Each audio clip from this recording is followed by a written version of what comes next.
ఎవ్వరికి చెప్పుకున్నా తీరని దుఃఖం భార్యకి చెప్పుకుంటే తీరుతుందండి. ఆవిడ శక్తి. ఈ మనిషి బలాలు కాదు, బలహీనతలు కూడా తెలుసు ఆవిడకి. బావయ్యా పోతే పోయింది, ఏంటి 10 లక్షలు పోతే ఏడుస్తూ కూర్చున్న బోళ్ళు పోయే, బిజినెస్ లో ఏముందానికి మళ్ళీ చేసుకుంది. కానీ ఏమైంది?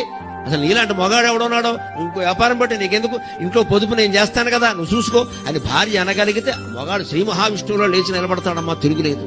అంత శక్తి రామచంద్రమూర్తికి. చివరి రోజు యుద్ధం కష్టమైపోయేది, నిరాశ నిస్త్రాణ వచ్చింది మనిషికి. వచ్చి ఏమనుకున్నాడో తెలుసు, వాల్మీకి రాస్తాడు, సీతాదేవి వచ్చి నన్ను కౌగులించుకుంటే బాగున్న, శక్తి వచ్చేది నాకు, శక్తిహీనున్నయ్యాను అన్నాడు పాపం. అప్పుడు ఆయన ప్రార్థనకి అగస్త్య మహర్షి దిగొచ్చు ఆదిత్య హృదయ స్తోత్రాన్ని సూర్య భగవాను ఆరాధించవయ్యా, సీతాదేవి ఇవ్వగలిగిన శక్తినంతా సూర్యశక్తి రూపంలో నీకు ఇస్తాడాయన అన్నాడు. రామచంద్రమూర్తి ఆ సూర్యశక్తితో రావణాసురుడు జయించాడు. భార్య అంత శక్తినిస్తుంది భర్తకి, భర్త అంత శక్తినిస్తాడు భార్య.